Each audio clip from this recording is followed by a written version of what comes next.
It's 5:45.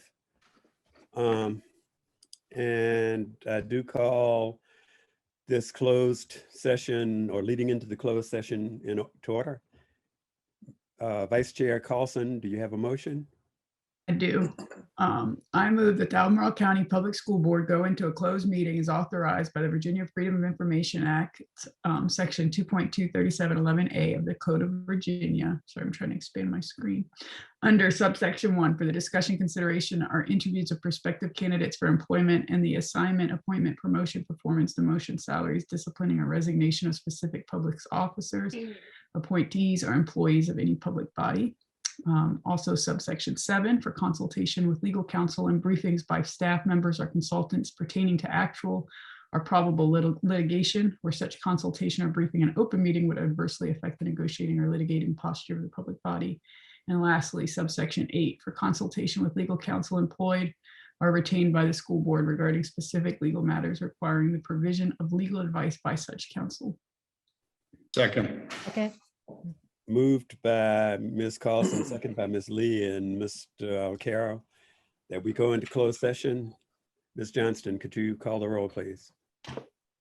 Carlson, Yes. Mr. Oberg, Yes. Ms. Lee, Yes. Mr. Alcaro, Yes. Ms. Osborne, Yes. Dr. Acuff, Yes. Mr. Page. Yes. So the motion carries. So we will go into closed session. You over there. All right.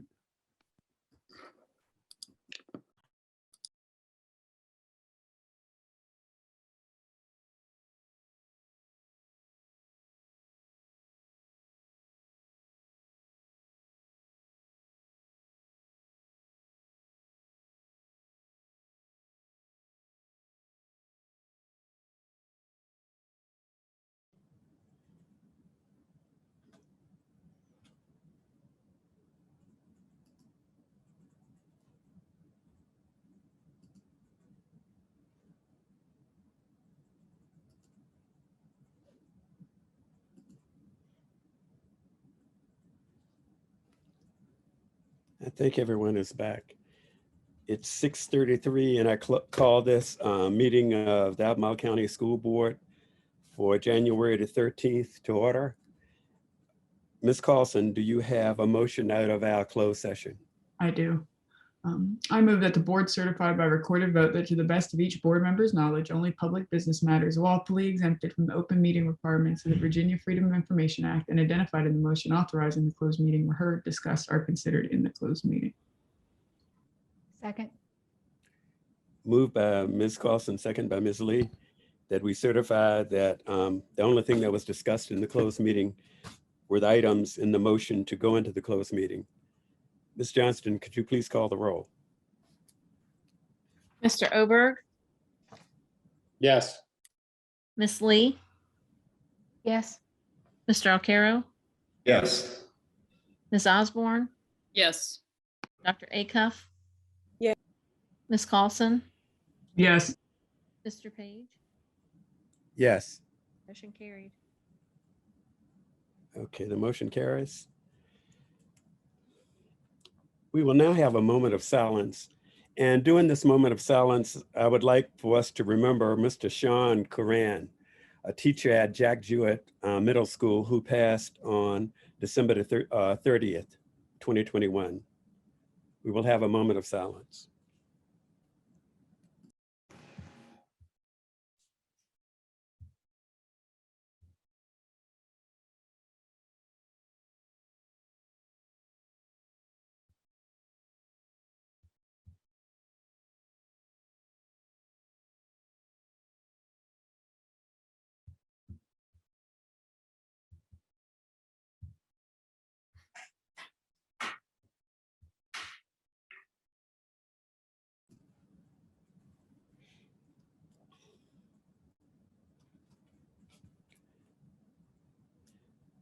This being our first meeting of the year is our organizational meeting. Dr. Haas will preside over the first section of the organizational meeting. Dr. Haas. Oh, thank you very much, Chairman Page. And so at this point, I'm going to carry out one part of the organizational meeting to get things started. So at this time, I'm going to carry out the part of the organizational meeting around selecting the Albemarle County School Board Chair. And so what I would like to do is ask the school board if there are any nominations for the chair for the coming school year, or for the coming year, January to the end of December 2022. Yes. It is my distinct honor and privilege to nominate Mr. Graham Page to be the chair of the Albemarle County School Board for 2022. In these turbulent times, Mr. Page is a man who I respect, admire, and appreciate. He leads by example. He remains calm in all situations. He listens carefully to everyone, and he always strives to find creative solutions to problems that demand them. Mr. Page has done an outstanding job as chair during the last 18 months. He's a champion to all of our students, parents, teachers, and staff. In my opinion, he has earned the opportunity to continue his work as chair of the Albemarle County School Board for 2022. Is there a second? So Second. I'm sorry. I'm sorry. As I'm just carrying out my responsibilities. Are there any other nominations for the chair of the Albemarle County School Board for 2022?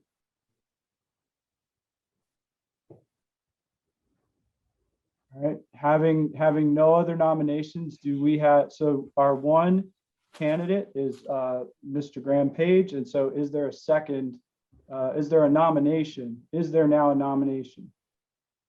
Do I have a motion to vote for Mr. Page? I make a motion that Mr. Page be elected. Okay, Okay. do we have a second? Second. Ms. Lee, you were also seconding. Did you want to also second? Sure. Thank you. All I'll right. just third. You can see why I don't do this permanently. Can Are go for there unanimous consent. is there any discussion before the roll call vote? Move for unanimous consent. Well, that's beyond my capabilities. So at this time, I'm going to ask Ms. Johnson for a roll call vote. Carlson, Yes. Mr. Oberg, Yes. Miss Lee, Yes. Mr. Alcarro, Yes. Miss Osborne, Yes. Dr. Acuff, Yes. and Mr. Page. Yes, I guess, yes. All right, so at this time, it is my pleasure, and truly, I concur with everything that Mr. Alcarro said, and it's my honor to turn over the gavel to Mr. Page for another year, and I'm just really proud to work for you, Mr. Page. Thank you. Thank you for your leadership, and thank you for stepping up for another year. Thank you. Thank you, Dr. Haas, for presiding over that portion of the meeting. Thank you, Mr. Alcarro, for the nomination, and Ms. Lee and the rest of the members who second. And again, I'll try to do my very best to preside over our meetings and do what's necessary for the meetings and our school board policies to move forward. So thank you all again for that vote of confidence. We will now have a vote for our vice chair. Are there nominations for vice chair?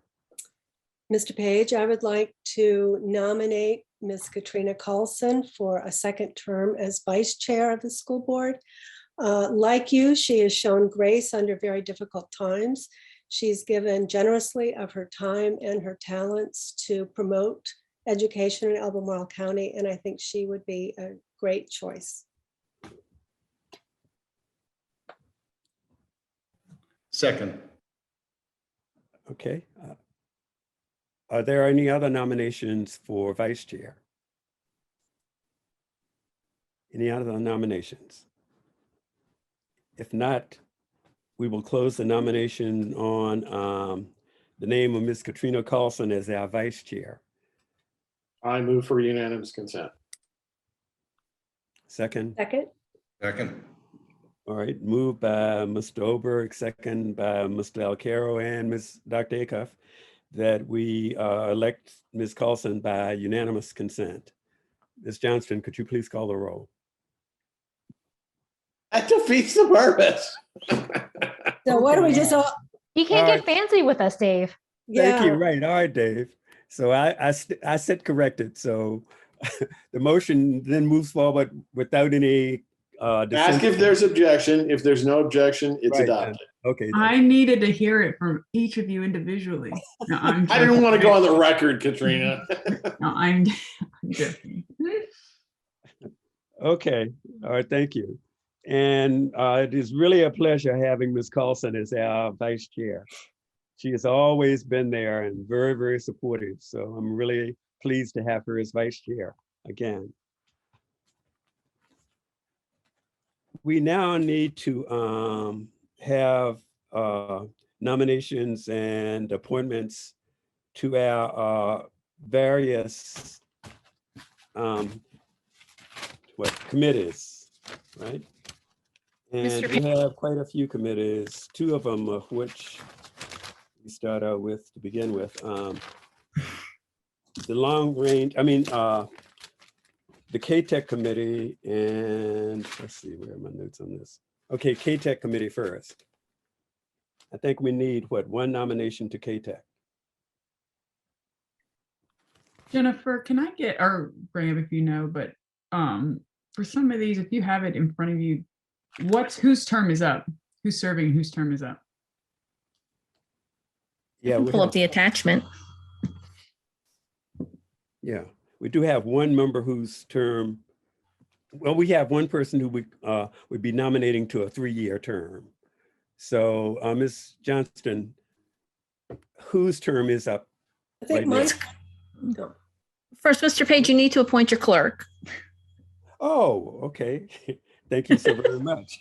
I move that we appoint Jennifer Johnson as the clerk of the Albemarle County School Board. Second. All right, moved by Mr. Oberg, second by, was that Mr. Alcaro? That we Yes. appoint Ms. Jennifer Johnston as our school board clerk. I guess those questions were sort of illegitimate until we really have somebody there. So this could be by unanimous consent since we don't have a person who officially can do it. So are there any objections to Ms. Johnston being our school board clerk? All right, no objections. So Ms. Johnston, you are our school board clerk. And now we ask you for the committee questions that we had. Thank you. Okay, so for your first committee is the K-Tech board. Dr. Acuff has, her term expires at the end of this year. Ms. Osborne's at the end of next year. Ms. Carlson's term expired December 31st. So there's the one vacancy that you need to fill. Okay. I'm I interested guess- in that. Are you?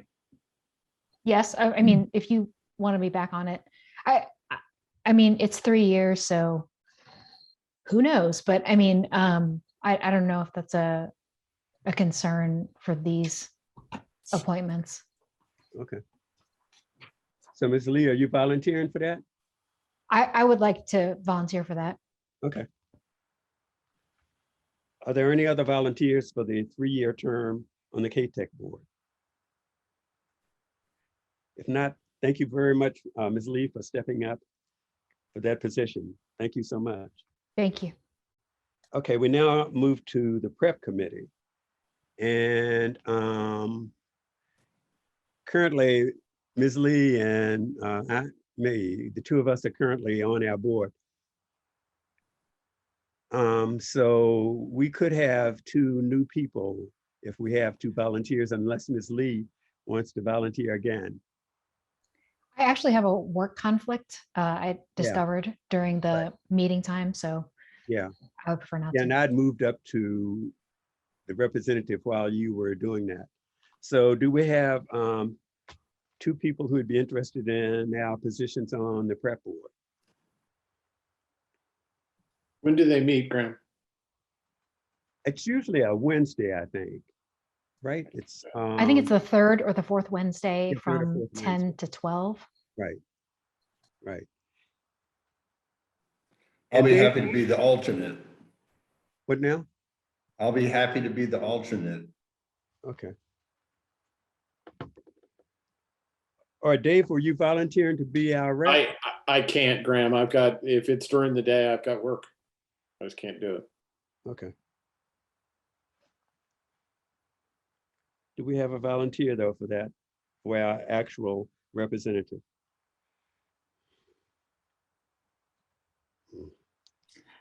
I am not volunteering, but I'll put it, so sorry, but I will put, I will tell people it's a great way to become familiarized with special education and services that we're offering our students and their needs. I have served on it before and I have work on Wednesday, so I would not like to step into that one at this point, in addition to doing the vice chair, but it is, it's a fun board to be on. Yeah. And you learn a lot.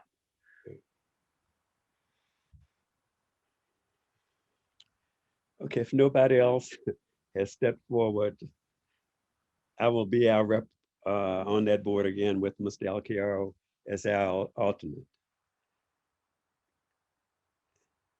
All right, moving to our third one, the CIP Oversight Committee. And these may not I necessarily. think you be in missed the order. audit, didn't Well, let's go you? to the audit, and we can go in the order that they are on the sheet. So the audit, currently Ms. Osborne is our representative. I'll continue if nobody else wants it. Okay, Sold. thank you very much, Ms. Osborne. Thank you so much. All right, next is the CIP committee. I would like to stay on that committee if possible. And I would like to stay on it for 1 more year if possible. Okay, all right. Are there any people who would like to replace those, or are we going to accept their statements? Sold. So, okay, next is the Communications Committee. And that is currently a seat held by Dr. Acuff and Ms. Lee.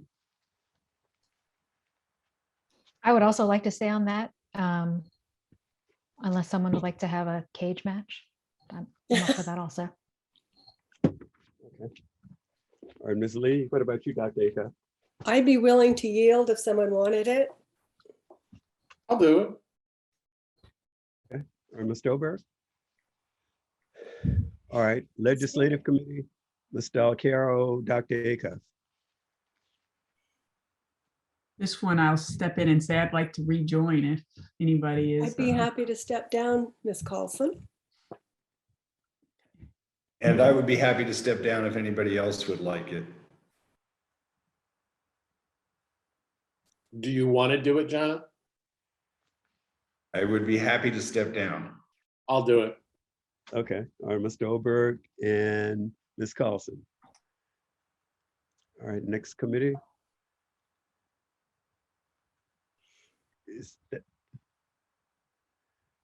All right, School Board Orientation Committee. And we don't need it. I'll do that one. Okay, all right. we'll I'll put- be fully in charge of it. All right, Public Education, the PEF Foundation. I'm currently on that, but someone else could jump in. Ms. Osborne and I are on that steering committee. And in anticipation of like 10 meetings, I think we set out for this year. So I would like to stay on that steering committee.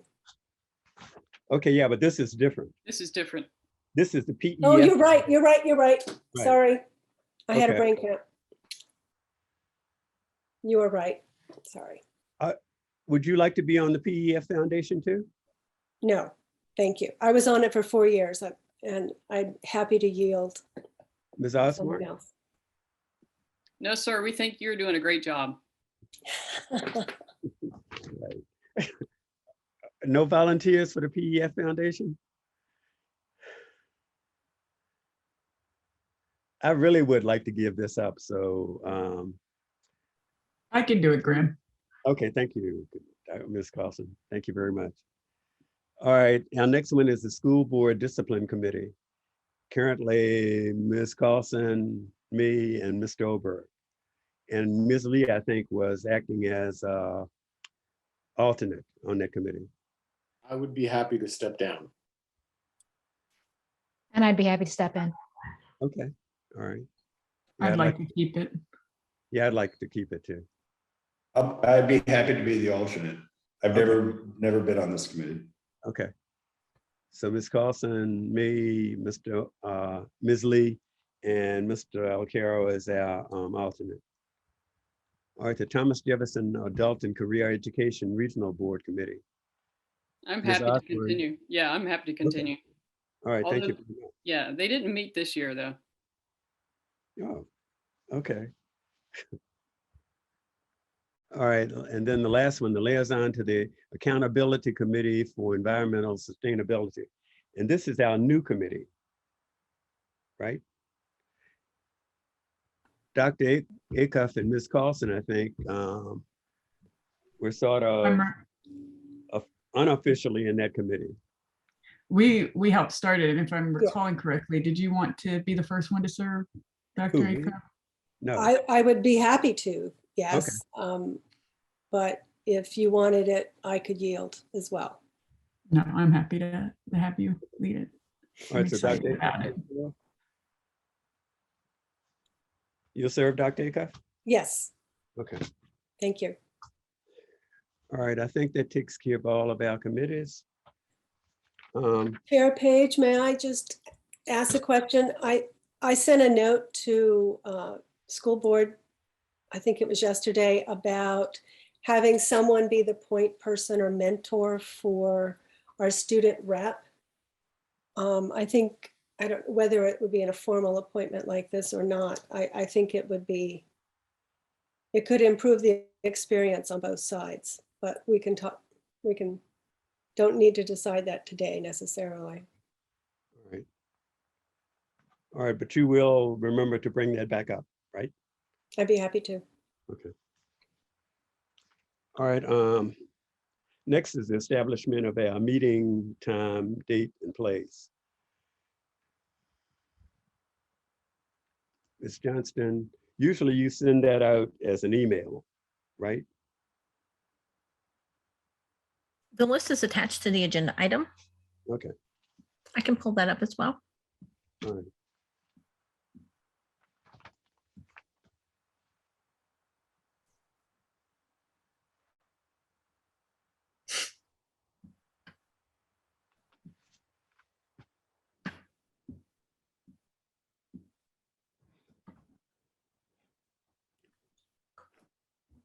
All right, so we see on the screen the dates for our meetings for this year, for 2022. Could I have a motion to accept those dates? I move that we accept the proposed dates of the school board meetings. I second that. Moved by Mr. Oberg, second by Dr. Acuff, that we accept the meeting dates that have been proposed for our school board meetings. Is there any discussion on the motion? I just had a question. So is the retreat in June, that's on a Saturday, the 11th? Yeah. I just wanted to be sure that that was accurate. And then also, is the discipline committee on that month, also on a Saturday. Oh, right. That doesn't look right. It should have been a Monday, Okay. Okay, but I All right. may have, let's see. Oh, it will be June 13th. I'm sorry. June 13th. Okay, I just wanted to be sure. Right. I will fix that. Okay. Thank you. All right. Thank you, Ms. Lee. That was really observant to, catch that. So thank you so much. Well, as you can see, this is the way that I live. Right. Okay, Ms. Johnson, could you please call the roll on that revised schedule? Yes. Ms. Carlson, Yes. Mr. Oberg, Yes. Ms. Lee, Yes. Mr. Alcaro, Yes. Ms. Osborne, Yes. Dr. Huff, Yeah, Mr. Page, Yes. motion carried. Motion carries. Okay. All right. So as customary for the last a little over a year, we do read this into our minutes for each meeting. The minutes of this meeting should reflect that this meeting is being held electronically pursuant to Virginia state law and Albemarle County ordinance because the COVID-19 pandemic makes it impractical and unsafe to assemble a quorum physically in a single location. The meeting is being communicated to the public electronically through Zoom and streamed live on the Albemarle County Public Schools website. And public comment may be offered through the Zoom waiting room feature in accordance with the school board's protocol or by written submission. And now to introduce our members of the board and our new student rep who is attending tonight, Dr. Kate Acuff, who's not the student rep, but one of our members. Kate Acuff, Jack Jewett District. Mr. John O. Alcaro, John O. Caro at large. Ms. Katrina Carlson, Katrina Carlson, Rio District. Ms. Judy Lee, Judy Lee, Rivanna District. Mr. Dave Oberg, Dave Oberg, Whitehall Magisterial District. Ms. Ellen Osborne. Ellen Osborne, Scottsville District. I'm Graham Page, Samuel Miller District. And it is my pleasure to introduce tonight our new student rep, Elizabeth Alvarez. And Elizabeth is here and she's going to give us an introduction, a brief introduction to herself and tell us about any other things that she'd like to let us know. So Elizabeth, Ms. Alvarez. Hello, my name is Elizabeth Alvarez. I'm a senior at Monticello High School, and I'm excited to be joining here and representing my school. Thank you very much, Elizabeth. Yeah. Thank you. And we will be really glad for any input you can give us during any discussion point at any time that you are sitting on the board. So you'll have a 3-month appointment. So again, we really welcome you to the board tonight. Thank you. Elizabeth, we strongly encourage you to interrupt Mr. Alcaro as often as possible. It's for everybody's benefit. Elizabeth, nobody listens to Mr. Oberg. You don't have to either. That's true. Okay, moving right along. All right, we now need a motion to approve the agenda for tonight. I move that we approve the agenda. Second. Moved by Mr. Alcaro, second by Ms. Lee, that we approve the agenda. Discussion on the motion? Ms. Johnston?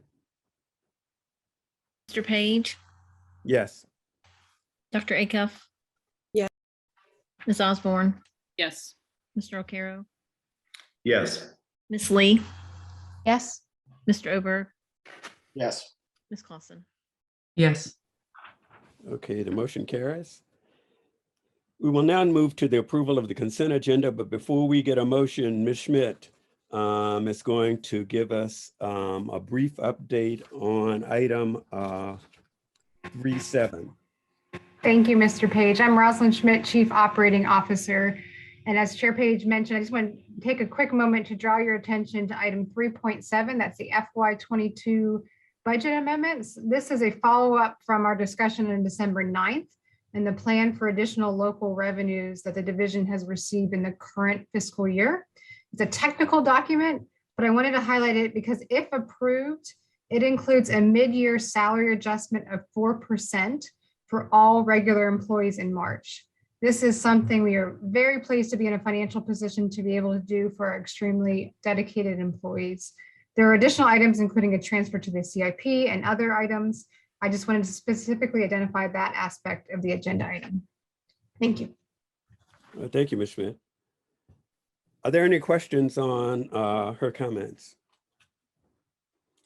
If not, could I have a motion to approve the consent agenda for tonight? I move that we approve the consent agenda. Okay, there was almost two, but Mr. Alcaro, I think I heard you. And Mr. Oberg, are you second? Okay. Moved by Mr. Alcaro, second by Mr. Oberg, that we approve the consent agenda. Any discussion on the motion? If not, Ms. Johnston, could you please call the roll? Mr. Oberg, Yes. Miss Lee, Yes. Mr. Alcaro, Yes. Ms. Osborne, Yes. Dr. Acuff? Yes. Ms. Carlson, Yes. Mr. Page, Yes. motion carried. Okay, thank you. Before we get to the spotlight on education, we'll have one announcement by Ms. Collins. Ms. Collins. Good evening. I'm Debbie Collins, Deputy Superintendent. As you know, we started back to school on Monday after a 3-week break, 2 that were planned and 1 that we didn't plan for. We had our last school fully powered up last Sunday afternoon, just in time for Monday. And I can report that students are happy to be back in school. As I'm sure you recognize, this week has not been without its challenge in regards to rescheduling from a missed week and ongoing staffing challenges due to another COVID surge.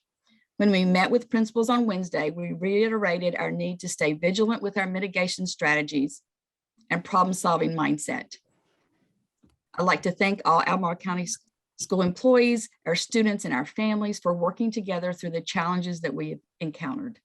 Thank you. Thank you, Ms. Collins. Before we get to the spotlight on education, we do have our governor has proclaimed this week as Principal Appreciation Week. And I see at least 4 of our principals sitting in on tonight's session. Mr. Kennard, Ms. England, Mr. Crutchfield, and Mr. Saunders are all here. I hope I didn't overlook anyone. But this is the governor's proclamation. Whereas school principals work cooperatively to direct, develop, and inspire all members of the school staff and student body, and to communicate effectively with parents to engage them in the learning process.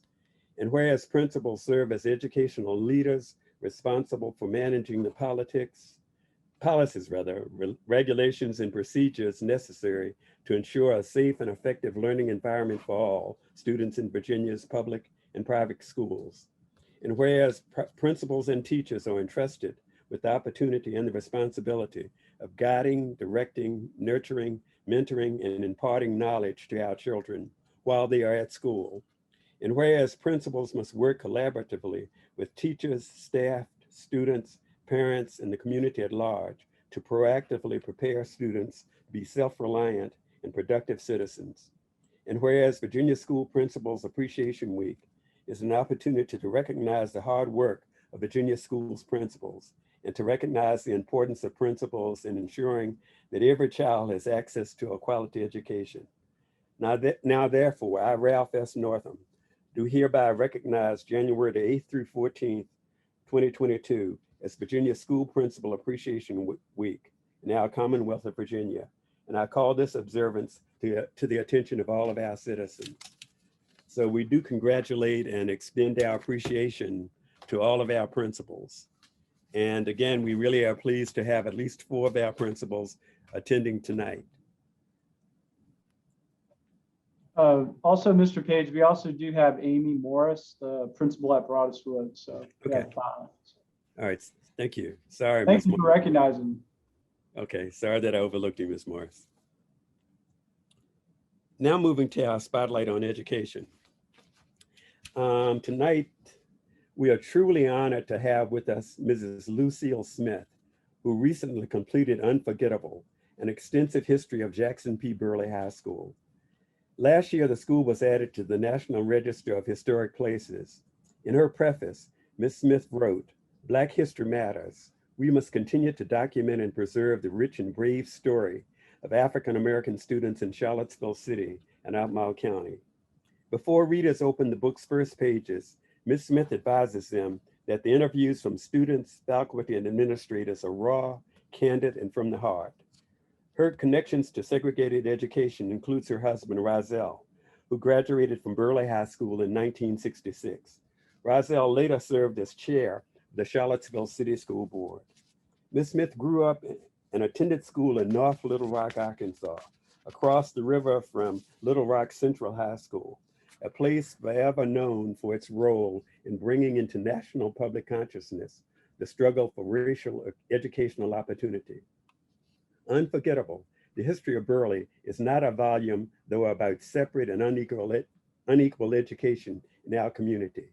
It is instead a joyous celebration of remarkable young men and women whose time at Burleigh comes back in pages filled with personal reflections, copies of original documents and photos, and a long list of extraordinary achievements.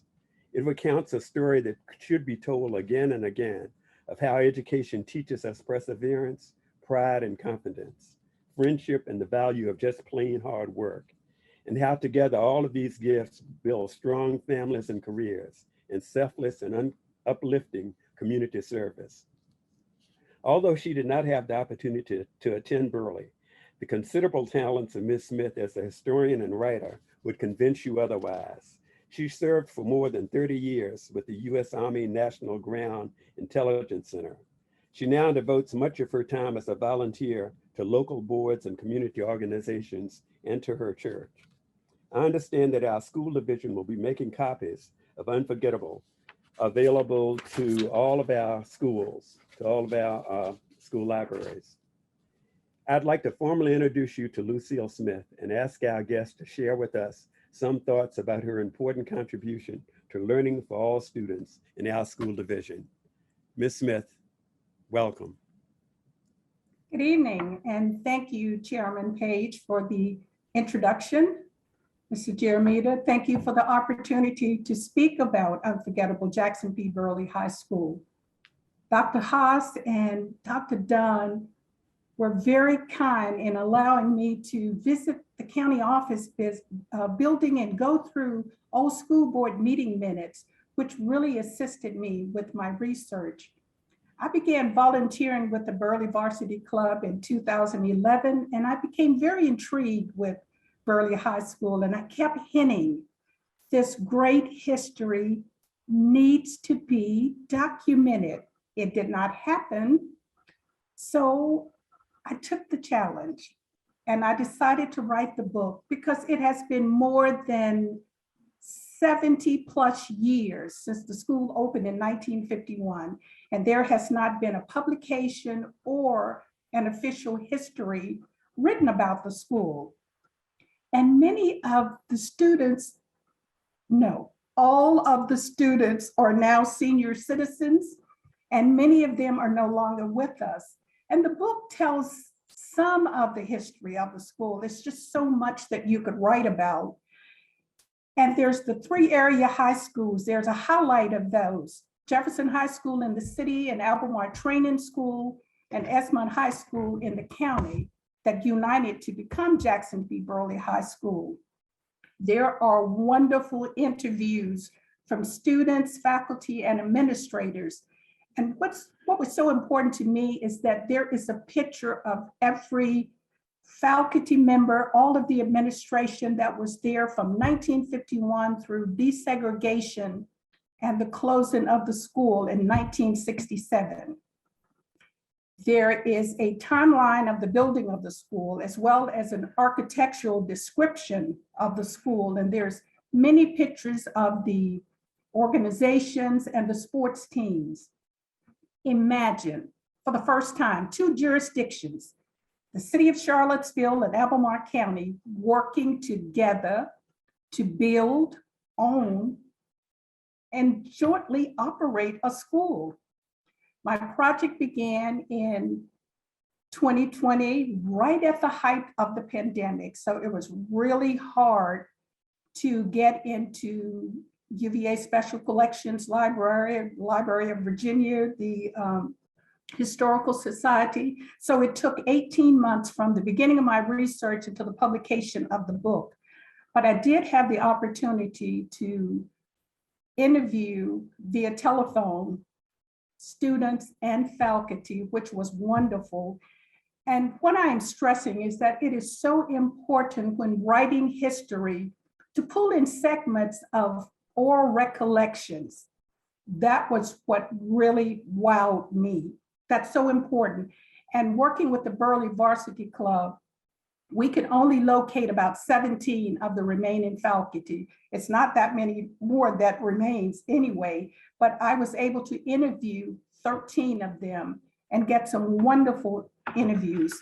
And I guess one of the most amazing things that I learned about the community is that during a very tumultuous time, the parents fought so hard for their children to have a better education. So they partnered with the city and the county, and for the first time, working together, they began to erase that unequal educational system that was there at the time. And slowly, it proved to be very fruitful. And through my research, some of the most important things that I learned, they were absolutely amazing, is that the land owned by Mr. Burley was acquired by eminent domain. The African-American students from Greene County attended Burley High School because they did not have access to a high school in their county. There were some students there from Nelson County. And I learned that African-American students would only get an education through the 11th grade until Burley opened in 1951. And I think one of the most amazing things, and I'm just really delighted about that, is I had the opportunity to reach out to Mr. Burley's granddaughter, Dr. Olivia Boggs, and she and I have continued to keep in touch. She lives in Atlanta now, and that has been wonderful with her talking about her family. But what I would like to stress is now is the time to document, preserve, and never forget the past as we begin to secure the future by writing our histories and being an advocate and making sure that others are doing the same. The city of Charlottesville and Albemarle County are just rich in history, and they have done an amazing job of preservation. And I think that is wonderful. So thank you for allowing me the opportunity to write about one of your schools. That's a great preservation. And your dedication to public education is absolutely outstanding because it is shaping the lives of our children and preparing them for a brighter future. And one of my last thoughts, because your chairman Page had already mentioned about the Burley being on the Virginia Historic Landmark and being on the National Register of Historic Places, and that monument, that marker will be unveiled in April of this year on the grounds of the campus. And my last thought is placing copies of the book in all of the schools' libraries will enhance discussions for students to talk about the schools of yesteryear. And what's so wonderful is that school is now Burley Middle School, and it gets a lot of attention. It's been a wonderful school, and you've taken really good care of it. You have wonderful students there, and I love the administration over there. So thank you for allowing me to talk about my book tonight, and I hope that there's continued conversations, and maybe at some point, some of these very students in the book that gave interviews can go over to some of the schools and the young people can ask questions about the days of yesteryear. Thank you so much for allowing me to discuss this. So I'll take any questions. Are there any questions for Ms. Smith? Ms. Smith, one person that I know you are aware of, who is an alumnus of Burley High School, grew up to be the chairman of the Albemarle County School Board. Yes. Yes, you- indeed. Are you talking about Mr. Page? You bet I am. And we have met and we've had lots of discussions. We really have. And where can we find copies of your book locally at this point? Well, locally, the New Dominion Bookshop on the downtown mall have copies, and Jefferson School, the Heritage Center has copies. We just completed our second printing because I was told that you're doing history, you'd be lucky to print, sell 200 copies, but we sold 500 copies in 2 weeks. So we did a second print, and that will be here on Tuesday. Congratulations. Thank you. And in response to Mr. Alcaro's question, each school board member will receive a copy of the book. Yes. Right. That is great. Thank you. Autographed. Can we get it autographed? Right, autograph. I would love to autograph your book. Love to. Ms. Thank you. Smith has just done an outstanding job. We've served together on a few committees with the Varsity Club programs. And she just always does an extremely good job in whatever she's doing to organize something or to take charge of anything. So I really appreciate the great work that you did on that book. It's extremely inspiring and great. Thank you so much. Thank you for your kind words. Thank you. Are there any other questions or comments? No, I just very much look forward to seeing and reading your book, Ms. Smith. I don't recall what the size of Burley was. What was the student enrollment? I'm sure that's in your book, but. Well, it started out in 1951 with 542 students and 27 teachers, but it continued to grow and grow. And you will also find a graduate composite of every graduating class from 1952 through 1967. Now, granted, some of the pictures are not very sharp and clear because it's been 70 plus years, but they are there to let you know that it's an interesting book. There's lots of pictures and children are stimulated by pictures. Right. Well, thank you for doing the work. Right. And I'm not sure whether to give a warning or what to call this, but I do have, like Ms. Smith did include in the book, since I was a member of the Burley band, she does include a segment with me in that part of the book. And I would just like to sort of say that the picture that's there is not the best picture, I don't think. So that's not any reflection at all on Ms. Smith's work, but the book is just fantastic. What's interesting, I put for all the students that participated, there was about 17, 18 student interviews. I did a graduating picture and then I did a now picture. Right. So there's a then and a now. So I kept up with it. So that's interesting. Well, there is a great picture of Graham at Burley on the wall that I have seen. If you want to see him as an 18-year-old. Right. I have him as an 18-year-old in that book. Yeah, that's the one, right. That's it. Yes. Thank you. Any other comments or questions? Okay, again, Ms. Smith, thank you so very, very much for being here and for talking about your book. And again, we really appreciate all of the effort that you put into this. So thank you so very, very much. Thank you.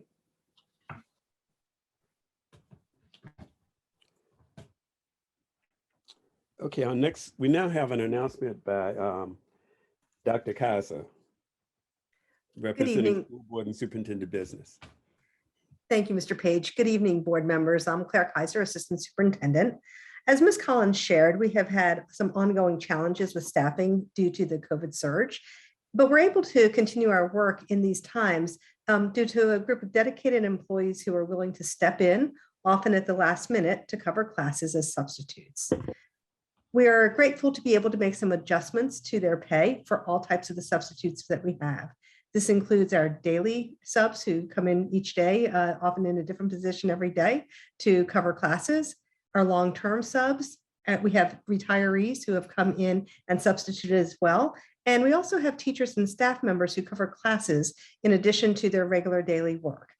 As a reminder, the increased rate for retirees and the pay for staff who do that class coverage were part of a substituted initiative as part of a recent budget. The daily sub rate is going to be first adjusted, and it will keep us competitive with our local school divisions. And then the other rates will be adjusted accordingly. We anticipate that this change will go into effect by early February. We do want to very much thank those people, our subs, our teachers, and other school staff members who have provided coverage during these very challenging times. And we are pleased to be able to institute these pay rate changes. Thank you, Dr. Kaiser. Any questions for Dr. Kaiser? Okay, if not, thank you so much. Thank you. Our next item, public comment, Vice Chair Carlson. Yes, let me start by reading the public comment guidelines. Please bear with me as I open up all these documents. Okay. The school board invites and actively seeks the public's input in the matters relevant to school board governance and provides for time during its business meetings to hear from Albemarle County residents and community members. Real quick, guys, before I get into this, because Ms. Johnson was emailing me, we are ahead of schedule. And so I am not sure that everyone had logged on. We have this scheduled for like 5 to 10 minutes from now. So Jennifer, do we have any speakers logged on? Yes, Ms. Moxam is logged on. Okay, so I will continue. Provides for time during its business meetings to hear from Albemarle County residents and community members. The school board wishes to maintain appropriate meeting decorum so that persons can observe and hear the proceedings of the school board, and that attendees online are not subject to inappropriate language and conduct. As authorized by ordinance of the County of Albemarle, the school board will hold its meetings electronically during the pandemic. The school board is nevertheless committed to encouraging public comment despite its need to meet on a virtual basis. And for this reason, there will be 2 ways for the public to provide comment. First, as always, written comments can be submitted to the school board clerk prior to the start of the meeting and will be given to all the school board members for review. You can also email school board members directly or as a group. Second, as long as the school board holds its meetings electronically, members of the public wishing to provide public comment during the school board meeting may sign up online by 2 p.m. the day of the meeting.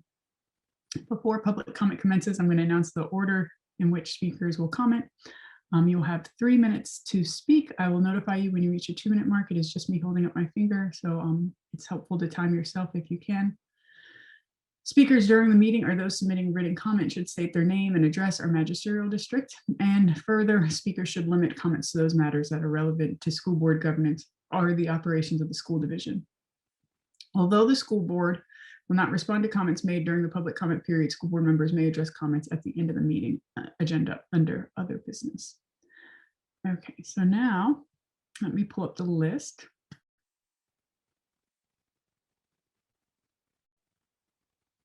Sorry. So we have 6 speakers signed up, 1 of whom dropped out, and the only one present is Amanda Moxam. So Miss Moxam, you can go ahead and start. Ms. Carlson. Yeah. Ms. Mathone is here as too. Mathone. Great. Miss Mathan is here. That's the Mathan, only yes, other sorry. one that I saw. Awesome. Great. Miss Moxam, you can begin. Good evening. My name is Amanda Moxam, and I'm in the Rio District. In late December, a group of 5 families in the Western Albemarle School District filed a lawsuit against the Albemarle County School Board Superintendent and Assistant Superintendent. The lawsuit asserts that the county's anti-racism policy and the curriculum Courageous Conversations are perpetuating racism by engaging students in conversations on race, privilege, and systemic oppression. Hate Free Schools Coalition of Albemarle County supports the anti-racism policy and the curriculum that challenges our students, teachers, and staff to teach historical truths and engage in culturally competent conversations. This policy was developed by ACPS students, and we endorse their valuable work and are disgusted by the lawsuit's devaluing of this landmark policy. Teaching historical truths that have previously been whitewashed is of paramount importance for all students of all cultures and racial backgrounds. Behind this, there is a coordinated right-wing campaign across the country, which has attempted to consolidate any efforts to address racial inequality under the term critical race theory, or CRT. This call to action for conservative parents has them touting any discussions of race as being anti-white, anti-Christian, and anti-American. What I find so interesting is that these political battles are nothing new in US history. Albemarle County is well known for its efforts to block the desegregation of public schools after Brown versus Board of Education through massive resistance. The policy that they officially adopted in 1956 created a situation where for 13 years, our county schools refused to integrate. Even deeper than that, in the 1920s, I find it interesting, this anti-CRT movement is actually very much a mirror to the resistance to teaching the theory of evolution. So if we can think about all of these pieces coming together, the theory of evolution in the 1920s, 21 states debated 53 bills trying to ban the teaching of evolution. So my hope is with this lawsuit that we code it just as it is. It's yet another one of these types of situations where the right wing is continuing to push and push and push. And what we know to be true is that our students deserve better. Now more than ever, with a pandemic raging across our country and within our schools, highlighting such vast racial disparities that already exist, we need bold truth telling from our educators and our school district. And we have to have a school district that continues to side on this, on the side of revolutionary work instead of continuing the oppression that has already existed. Thank you so much. Thank you so much for those comments. Our next speaker is going to be Emily Mathan, and that should conclude our public comment. Hi, Emily. Hi there. So I'm Emily Mathan. I'm also in the Rio district. And I was also moved to speak tonight because of the lawsuit that's issued against Dr. Haas, Dr. Harrison, and Albemarle County Public Schools. I've spoken here before in support of anti-racism policies and culturally responsive teaching that is still in the early stages of being integrated throughout the division. I want to affirm and acknowledge that there is widespread support in the community for the work of Dr. Harrison and his team that Dr. Harrison and his team have led and continue to cultivate. Do not be deterred by a small group of parents led by a group identified as a hate group by the Southern Poverty Law Center and with no connection or stake in our community. The final sentence of the Albemarle County Public School mission is, we will know every student. And in order to do that, we have to embrace the intersectionality of our children's identities and cultures. We must adapt, grow, and change to create learning environments of belonging. That requires effort, intentionality, and discomfort for some. I wanted to tell you, for the past couple of years, I've been learning myself from anti-racism mentors that are based in Waynesboro. Two women leading this organization, Chana McGuffin and Sharon Fitz. And this weekend, their organization called Rise will be hosting a community conversation with three powerful guests discussing this very important topic. And I wanted to invite all of you to attend. It's going to be at the Crozet Library at 11 a.m. on Saturday. And I can send an email as well with all the details so that you can look into that. Just want to say in closing, keep up the courageous work. It's important. Thank you. Thank you for those comments, Emily. So that concludes our public comment. The next item on the agenda, I don't know if you want to introduce it, Graham, or I can. You can. Yep, so the next item is going to be our public hearing for the redistricting of Crozet and Brownsville Elementary Schools. And just for people out in the audience, this is a public hearing to hear feedback from the public. So before we consider action at our meeting in January 27th, on January 27th. And any approved boundary change that is made on January 27th will be implemented in the 2022-2023 school year. So let me pull up the Excel sheet for this. We have one speaker signed up. It's Lucy Guan from the Whitehall District. At this point, we were on schedule. So is she in the room, Ms. She did not Johnson? join the meeting. So not seeing her, I think that concludes public comment. We didn't have 3 people come who signed up. I'll put their names in the chat because I I think they're going to be all right, that they're not here. They weren't very creative names. Okay, did y'all get the If you're email? gonna Okay, try, good. I'm glad try I a did little not have harder to than say those that. names. They were no shows. So I think we're all good, Mr. Page. I give the floor back to you. Okay. Thank you, Ms. What about Cole. Mr. Butts? Seymour? We're good. We're good. You're good, Mr. Oberg. Thank you.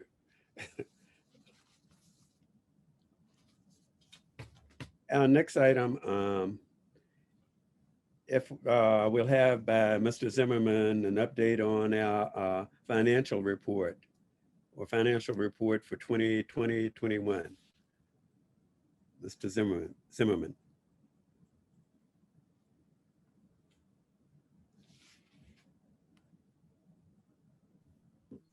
He should be joining the meeting. Okay, thank you. We're good. We're good, Mr. Oberg. Thank you.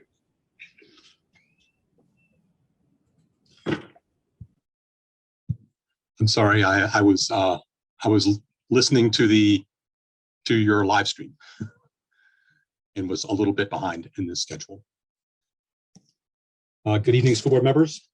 I'd like to introduce the item for the comprehensive annual financial report. Each fiscal year, the county as a whole completes an integrated single audit of all of our financial conditions for both the schools and local government in a single audit. And today we would like to present to you the audit, the comprehensive annual financial report. And we will have Mr. Josh Roller, partner with Robinson Farmer Cox, our auditors, presenting the financial report. Mr. Roller has been a valued member of RFC for 14 years and has been part of the audit team for quite a number of those 14 years. Also, I'd like to mention that the financial report was discussed with the audit committee in November. And this is the formal presentation of the audit report to you tonight. And what I will be doing is bringing up the pages of the audit itself that Mr. Roller is speaking about. It will be very small on most people's screens, but the report is attached. And Mr. Roller, as he's making his presentations, will be listing the page that he's discussing, and y'all can bring it up individually if you wish and make it larger as we move through this process.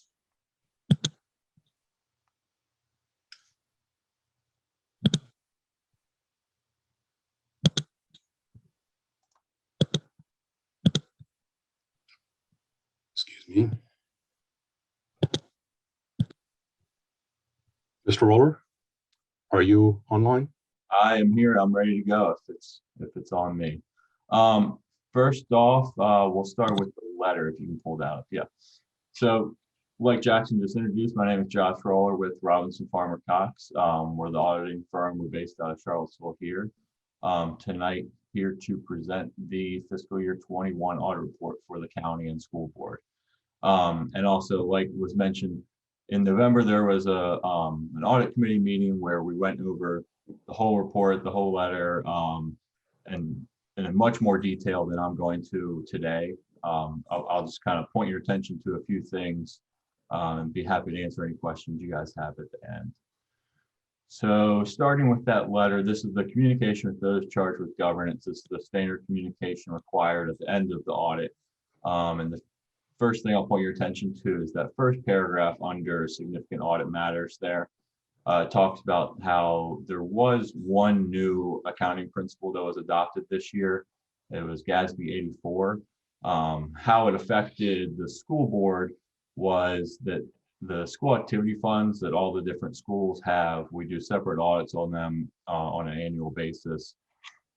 And with this new implementation of GASB 84, those now have to be included in the county and school board annual report.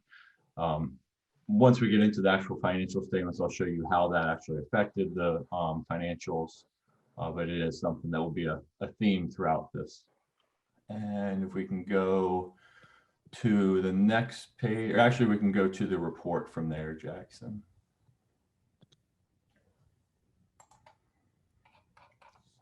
So I believe we are on page 26.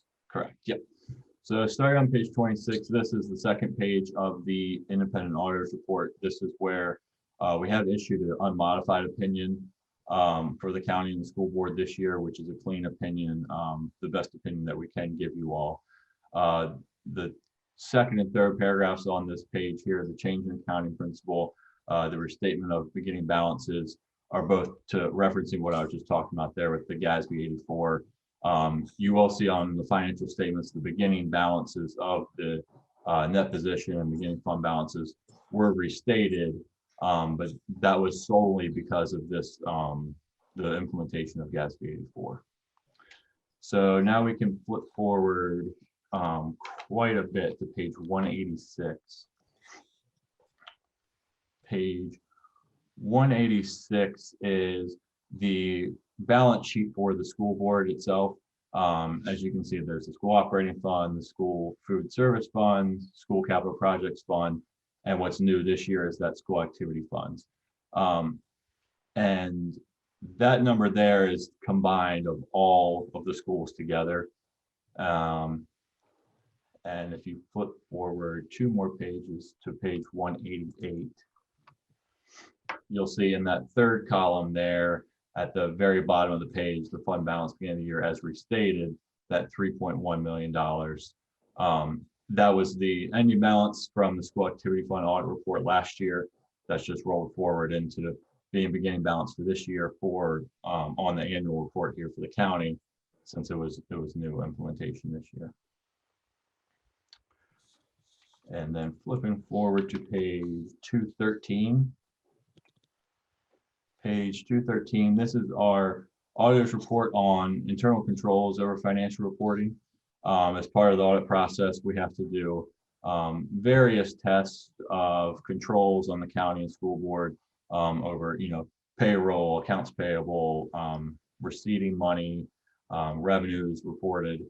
And as part of our audit process, nothing came to our attention that needed to be reported in this. At the bottom, it talks about deficiencies in internal controls. There's 2 different levels of deficiencies where there's significant deficiency and material weakness. We had nothing to report on this letter for any of those. So a clean slate there as well. And flipping forward 2 more pages to 215. 215, this is our auditor's report over the federal compliance piece of the county and school board, which increased quite a bit this year with all the CARES and COVID funding. We're required to test various programs depending on size, depending on complexity, and depending on the last time they were audited. And the programs that we had to audit this year as part of the single audit process, we had no issues that came to anything that has to be reported as an issue of non-compliance. So again, another clean slate there. And the the last piece I'll point your attention to is the schedule of expenditures of federal awards. This is page 217 through 219. The school board piece is reported starting at the bottom of 218 and mostly on 219 here. And as you can see at the bottom of page 219, the total federal expenditures for the school board piece this year was $14,291,000. A couple of things that are a little unique and new this year, or the first program at the top of that page there, the COVID-19 coronavirus relief funds, $2.4 million. And then down closer to the bottom under COVID-19 Education Stabilization Fund, another around $2 million there. So as you can see, for this year, comparing to previous years, there was around $4.5 million of federal revenues that were expended during the year. And that's my quick spiel. I'd be happy to answer any questions you guys have.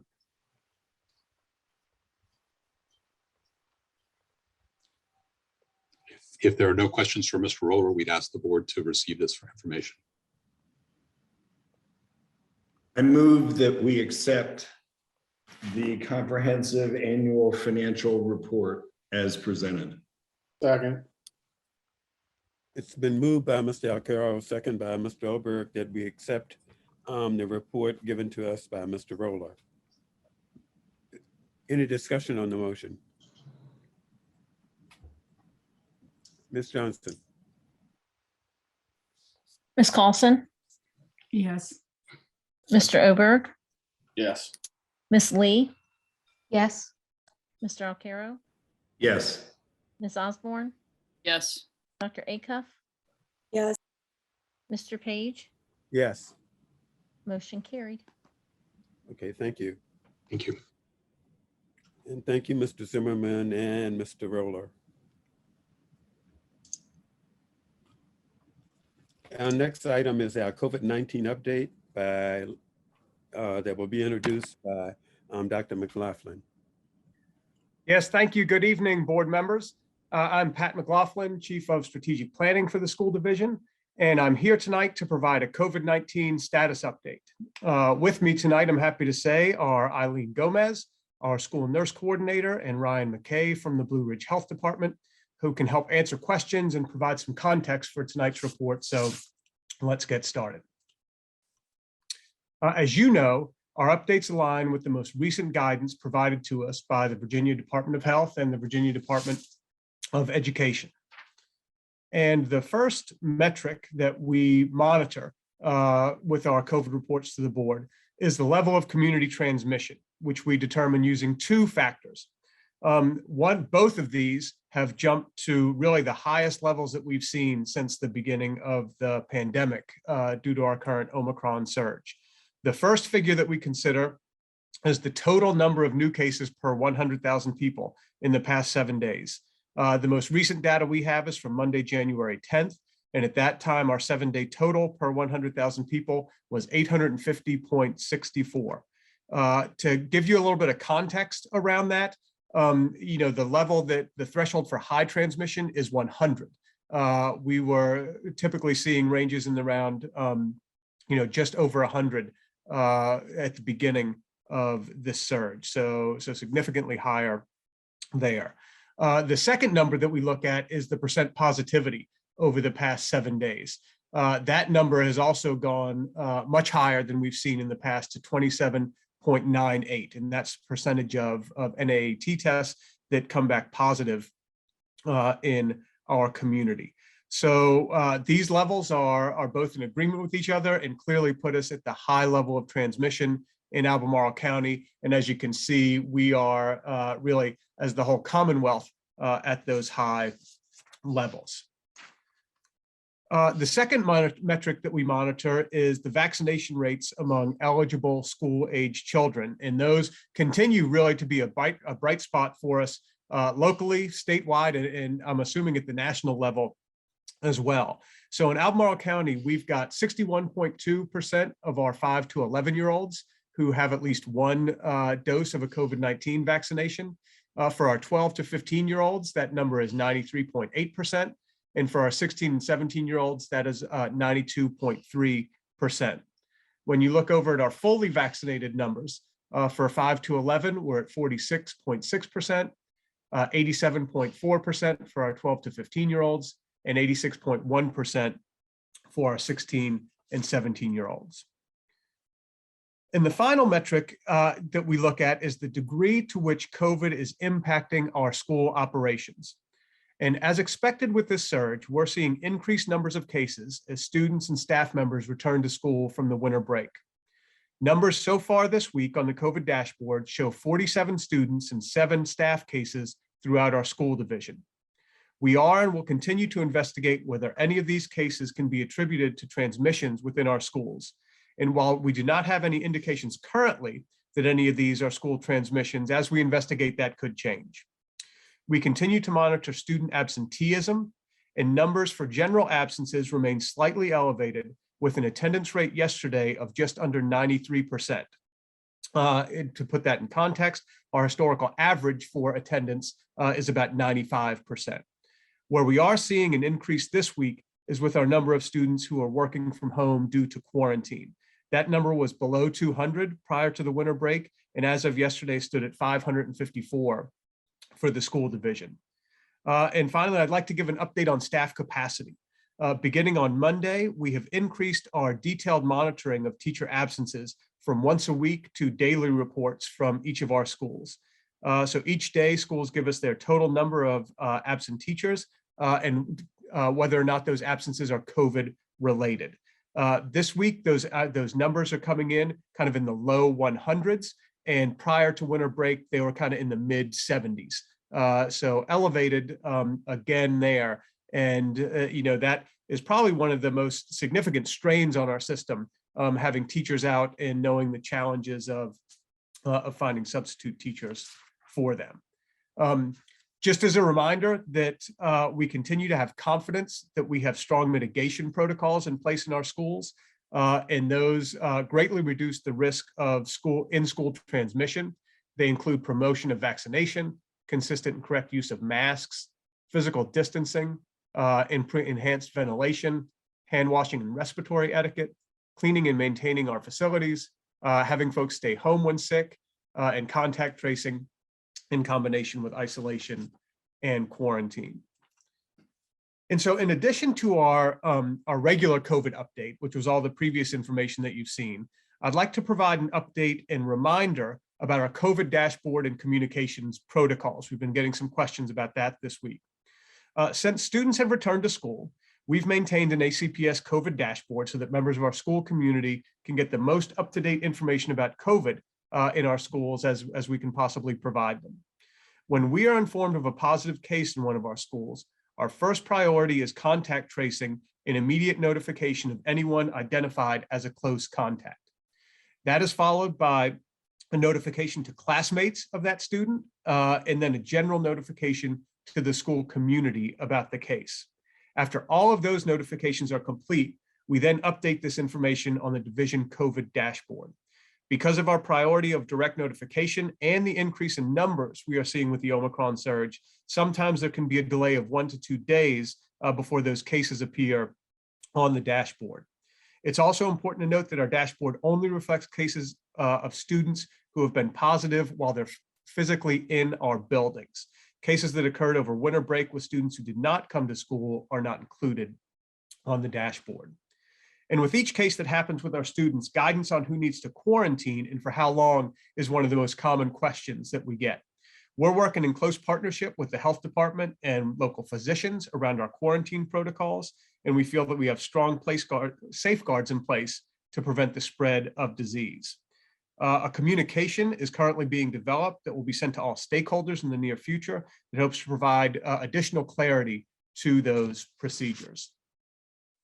And finally tonight, I'd like to welcome back Ryan McKay from the Blue Ridge Health District, who can provide the board with some additional information about our local conditions and answer any questions that you may have. Ryan? Thank you, and thanks to the board for having me this evening. Again, my name is Ryan McKay. I'm the Director of Policy Planning and COVID Operations for the Health District. And just sort of to reiterate some of the numbers that Dr. McLaughlin had presented, we are seeing by far the largest surge that we've experienced in our community. I would say at this point, it's uncontrolled surge. But our focus and our attention really is on more of the high risk or locations that may have potential for spread. So thinking about congregate settings, schools, for instance, is where a lot of our attention is focused, so that we could do everything we can to keep schools open, to keep children in classrooms, to keep disease out from locations where it's going to be at risk for those who are most vulnerable. In terms of some recent changes from the CDC, and this really speaks to some of the quarantine and isolation components, The CDC had altered its recommendations for the general population. So isolation reduced from 10 days to 5 days, and quarantine reduced from 14, 10, or 7 days down to 5 days. Now that's provided that the individual who was in isolation or in quarantine can mask the entire time that they're outside of their home between days 6 and 10. And what we recognize is that there is still the risk that someone is infectious or that someone can develop disease between days 6 and 10 and potentially infect others. So our recommendation to schools throughout the health district and to daycare centers has been to maintain the 10 days of isolation and quarantine, given how quickly Omicron spreads and the volume of numbers we're seeing in the community. Again, to meet the sole goal of keeping our schools open so that students can continue in-person education.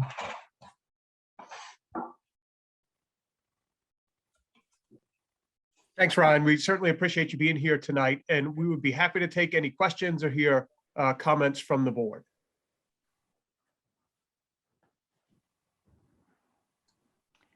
I have a couple questions. Ryan, can you talk to us a little bit about what the testing situation in BRHD is right now and how you expect it to evolve? Yes, so testing is, the demand for testing is beyond what any of us who are doing weekly testing events, either through the health district, through UVA Health, and even some of the private providers can really manage. So we are offering testing Tuesday through Friday at Fashion Square Mall. These are walk-ins on Tuesday through Thursday, and then by appointment on Fridays. Right there, that's probably somewhere in the ballpark of 15 to 1,800 tests, depending on staffing levels through our vendor, Next Molecular, and they run those on Tuesday through Thursday. UVA is operating testing events Monday, Tuesday, and Wednesday in Charlottesville at 2 different churches. And that's probably 600 to 700 tests total. Something new that's opening up on Saturday is a new testing center for the community in the Pantop Shopping Center in Charlottesville. They'll be open on Saturdays through Thursdays, closed on Fridays. And then they're going to offer around 2,200 tests total for the week, and those are by appointment only. For those testing events, there are no requirements. You do not need to be asymptomatic. Age is a little bit of a requirement for the new community testing center at Pantops. I think you need to be 3 and above, while others, I think it's down to 6 months. So within those different locations, it's about 4,000 to 4,500 tests, depending on the week, that are going to be available to the public. And again, just given how much we're seeing in terms of Omicron in our health district, it's going to be difficult to get to some of those testing events. We are trying to relieve some of the burden in Charlottesville and Alvarez by making sure that we're offering testing events throughout the health district in each of our localities. But again, there's going to be limitations, both in terms of the number of hours, but then lab space is also going to be a bit of a limitation, as all of these events, aside from UVA's events, are sending tests to our lab at the state office in Richmond. So we'll maintain that level for the next month or so, and then potentially increase depending on the availability of lab space and then what this new testing center begins to see. There are a couple of private testing vendors out there, one in particular that's doing 400 tests a day. They're operating out of Seminole Square, which is right near where the community vaccination center is. We do anticipate that there will be more at-home tests available, either through the federal government or distributed through health department or pharmacies. But again, these don't necessarily provide the right level of reliability that a PCR test does. So if someone is asymptomatic and getting a test because they've been exposed, it's not going to be as accurate. Now, when someone is symptomatic, it does offer a higher level of reliability. The problem with that is that some of these tests, unless they're proctored, they're at home, there's no reporting component to it. And so we're really relying on the individual who tests positive to report that to the health district or obviously to schools. One thing I would add to that, so depending on where the test specimen goes, wait times for the results are going to vary. So right now, tests that go to the state lab, it's taking at least 72 hours. Labs that go to UVA Health are probably taking somewhere between 48 and 72. And then Next Molecular, I think it's somewhere around 48 to 72. So that is going to be a little bit of a factor in terms of when we are able to find out which tests are positive and how we respond appropriately. Patrick, what is I've just gotten a lot of emails and a lot of phone calls from parents who are really stressed. And I know a bunch of students who are really stressed because they just don't know where we're going. What is the threshold at which we throw up our hands and go, okay, we're going to close for 2 weeks? Is there a threshold? And if so, what is it? Well, what we are doing is monitoring school by school, right? And so it really does vary school by school. I'm not sure we can quite say if it's X percentage of teachers who are out or X percentage of students who are out because of the nuances at each school, right? Some schools have the ability to combine classes or get those classes covered. So I understand that, right? That folks want to know, hey, if we hit this level, we want to know what's happening. And I just don't think we can get that specific with it, other than saying that we're monitoring each school, and if we feel like the school can't function in an in-person environment, we've got plans in place to move over to a virtual for a period of time. I have a question. I don't know, perhaps it's for Ms. Gomez. I had a question last week about the quality of the masks. Much of the literature I've been reading, I mean, there's a lot of variability. You can see it if you just walk down the street. But what is our policy in terms of providing NK95 masks to our teachers and staff at least, or to students? And what are we doing and what should we be doing? We are providing KN95 masks to all of our staff, optional for them to use. And we do have a very good supply of that. Lindsay Snoddy, who is the Director of Building Services, has been looking at the options of trying to get other masks for students. Our medical advisors suggested that we look to purchase 3-ply surgical masks for students, because those are probably the most comfortable, the ones that they'll most likely be able to wear for the entire day. So she's pricing those and looking into the availability of those for our students.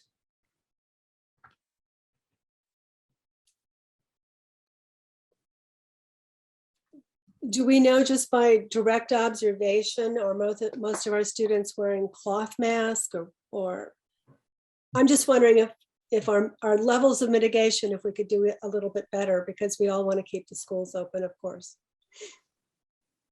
Well, I've heard from the schools, particularly in the middle and the high school level, that the students prefer the disposable masks. They prefer the surgical, so sometimes they will wear cloth masks until they get to school, and then they'll change into the ones that the school offers.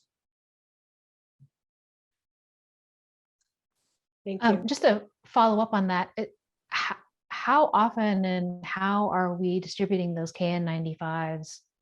Because I think that comes as a surprise to some people listening here. Well, there's a supply liaison at each school, and usually it's the school nurse, and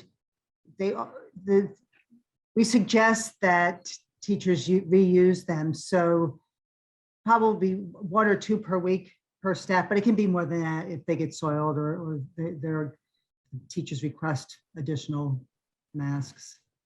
And so the teacher and staff, they should go to their school nurse to do that? Yes. To get that? Yes. Okay. Yes. Okay, thank you. And I actually, this was one of the questions I had for Brian before was, are we offering some kind of guidance along the lines of what Dr. Acuff was talking about in terms of like, what is more efficient? Because like someone like me, I did a bunch of research early on, and then it turns out all that's wrong. So, a lot has evolved, and I was just wondering how we're communicating that, or if we can. We certainly can communicate that. In fact, that'll be one of our big points of highlighted tomorrow in our newsletter that goes out each week. So obviously things that are high filtration, N95s, KN95s, KN94s are going to be the ones that are most successful at preventing spread, but also protecting the person who's wearing it. Surgical masks offer a little higher protection for individuals, and certainly for those wearing them, than cloth masks. But I do think the key point that Eileen mentioned is that it's really about comfort level with the mask. And is it a mask that a student, particularly younger students in elementary schools, are going to be good with wearing throughout the entire day, aside from when they're eating, when they're drinking, when they need a little bit of a break. And because we want to make sure that they're comfortable so that they do wear that all day long. K95s or KN94s for children are going to be a little bit more difficult. They take a lot longer to get used to. The breathability obviously is going to be a little more challenging. And that's sort of the trade-off when you use those for protection. I do think it's a great idea that teachers have access and staff have access to the KN95s. They're going to be able to adjust to that a little bit better than obviously the students will. And we are looking at procuring through a donor between 20 and 30,000 masks that we would distribute to schools of varying sizes so that they could be distributed to elementary students, middle and high school, for those that don't have access, but also as another way of protection that schools can use to mitigate spread.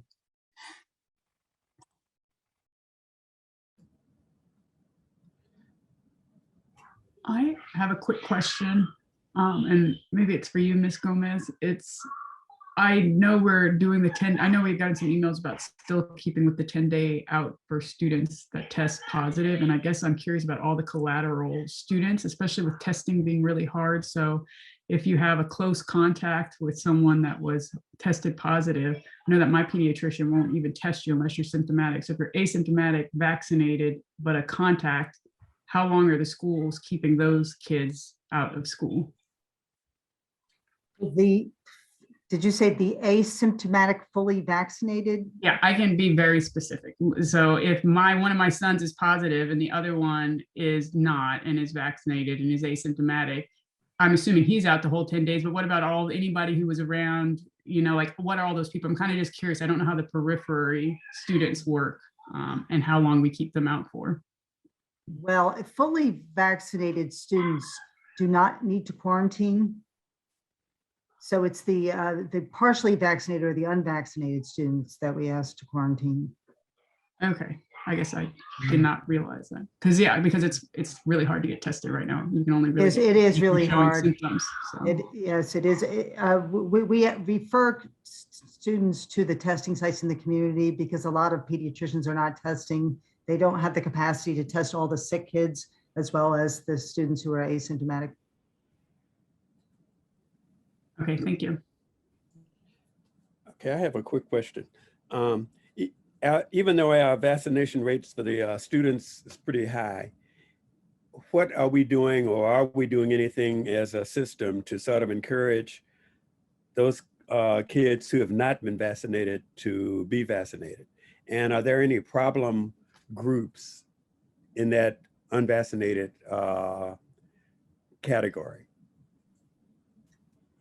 Well, we did hold vaccine clinics in the schools, and we can continue to do that. We do have an upcoming one at K-Tech.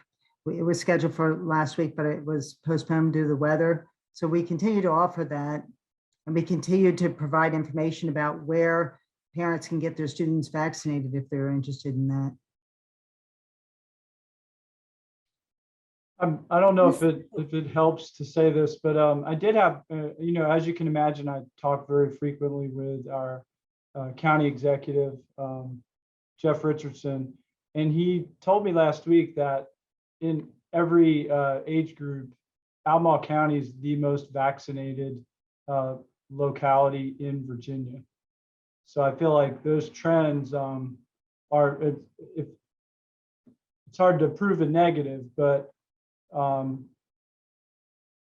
having the whatever you might call success that we've had with vaccinations has been, this is a community that's sought vaccination with just exceptions to it. The one thing we did do, I think, above and beyond, was we did require all of our employees to be vaccinated or to go through weekly testing, which that's unusual in Virginia. And then also requiring our athletes to be vaccinated or do testing as well. Those were measures. The employee vaccinations and athletics were above and beyond what the norm is. Thank you. Okay, thank you. Are there any other questions from our board members? Just one. It was on a slide you presented, Dr. McLaughlin, in terms of, are we defining fully vaccinated does not include boosted, right? It's two vaccines, 2 shots. Correct. For our students, Right, in right. terms of like who needs to quarantine and who doesn't, for students that is fully vaccinated is 2 shots. Right. Okay. Thank you. And I actually had one more question about the strain that we talked about. And I'm very glad that we're assessing that daily now. I think that's great. Are we also, does that include staff, non-teaching staff as well for strain on resources?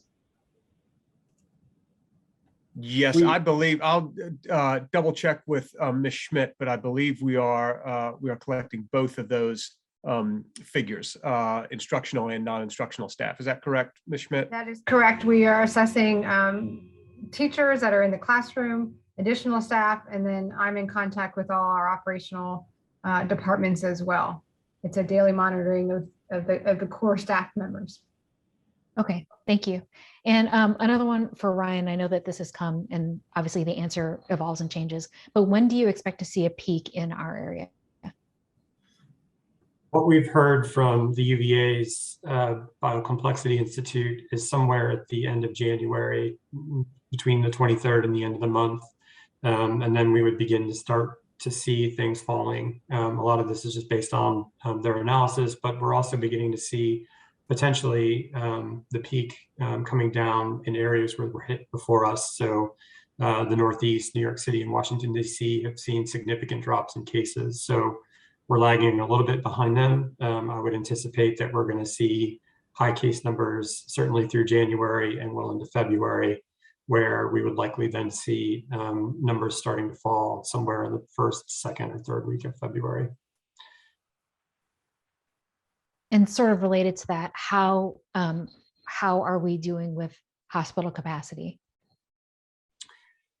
So the hospitals, I think as of Monday evening at our town hall, we're seeing the most that they've seen throughout the pandemic. I think on Sunday, there were 89 total in the hospital at UVA Health. I also know that Centera Martha Jefferson are seeing the most cases they've seen.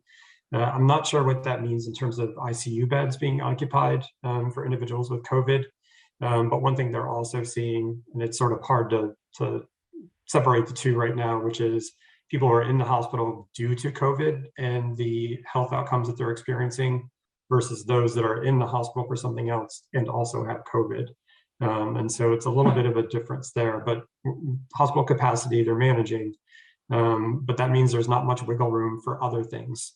Centera came out and said, I think it was last week, that they're no longer doing elective surgeries and procedures.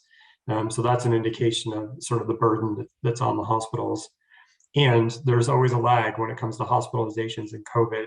It's about 1 to 2 weeks when we begin to see what that looks like from our current situation to what that means for the hospitals. So it is a strain. Their staffing is strained. We're going into year 3 and their staff are extremely tired. And so it is a challenge. But what we heard on Monday is that they're managing it. And we'll see where we go from here. Thank you. Thank you. Are there any other questions? I'm sorry, can I add to that? Given that this is schools, what we know from the pediatricians at UVA, they're not really seeing pediatric hospitalizations due to COVID, and that's consistent throughout the pandemic. I do want to make that one clarification. I apologize for the interruption. No problem. Just a quick question for Ms. Gomez. In terms of employee strain, how are our school nurses doing? School nurses are feeling the strain. They're doing all the contact tracing, and we've had a lot of cases these first few days. So they're very busy, also seeing patients, and the teachers are sending a lot of students to the nurses to be evaluated. They are under strain. Were we able to fully staff all the schools? I know at the beginning of the year, we were down a couple perhaps. Mostly, we've had a few medical leaves, so we are down a few, but I think we're just down one right now, two right now. That means you have your running shoes on at all times, right? Yes, that does mean that.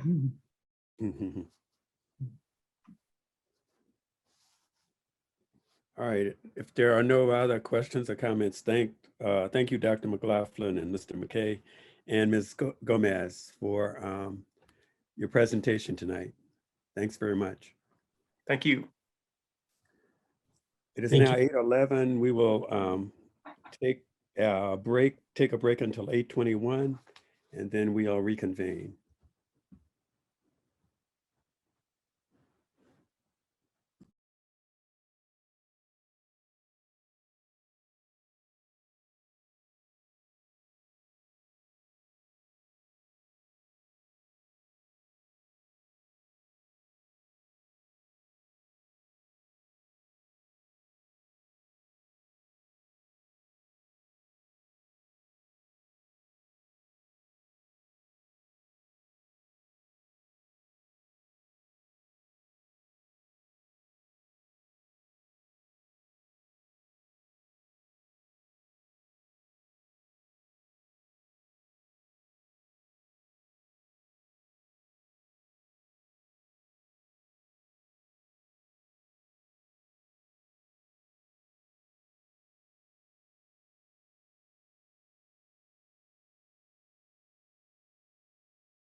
Okay, it is now 8:21 and our meeting is reconvened.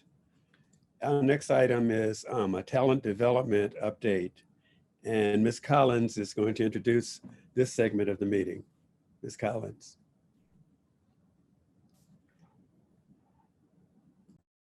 Good evening, Mr. Page.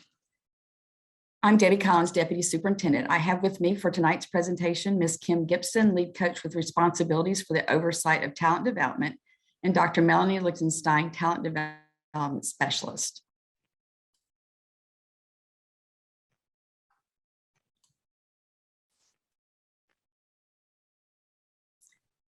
Tonight, we're going to bring you an update on our continued shift in gifted programming. We will be looking at some historical data to give context to what ACPS has been doing since the last board presentation on gifted services during the fall of 2018. This slide deck is full of resources and additional information so that you may check those out at your leisure. We will not be discussing every link that we've provided. Specifically tonight, we will provide information on where we were in the fall of 2018, what we've been doing, key strategies that are making a difference, our results to date, our next steps, and at the conclusion of the presentation, we will take questions. If you recall, in the fall of 2018, our equity dashboard continued to identify the inequities in our gifted identification process. These glaring inequities brought forth a call to action. A comprehensive plan of action was provided to rethink gifted programming, and with the approval of a budget proposal for the school year 2019-20, the work began in earnest. This concentrated effort has evolved our definition of gifted and the types of services we provide. We are moving from a model of giftedness for some to a framework of talent development for all. At this point, I'd like to introduce Melanie Lichtenstein, who is our talent development specialist. She will guide you through the rest of the presentation. Dr. Lichtenstein came to us with a doctorate in educational planning, policy, and leadership with a specialty in gifted and talented and equity. She has helped us focus and concentrate our efforts on key strategies for shifting our practice. Dr. Lichtenstein. Thank you, Ms. Collins, and thanks to the board for allowing me to speak this evening about our work that has been happening in the schools around talent development and rethinking gifted education for Albemarle County schools. As Ms. Collins stated, there are numerous links throughout this presentation that are available for you to peruse further. I'm going to highlight 3 key areas that have been important in making the shift towards talent development. They are professional learning, the teaching and learning structures put into place, and data collection. The 4th strategy was to align the local plan with the language in the division strategic plan, equity language, and research-based practices. I will not spend time reviewing this document, but the link is provided. Before starting with these, I want to mention some background on changing the name of our model from a gifted program to talent development services. In addition to explaining the paradigm shift, it also fostered a mindset shift. This also meant a name change of the teachers from Gifted Resource Teachers, GRT, to Talent Development Resource Teachers, TDRT. The name is more reflective of the work that they do.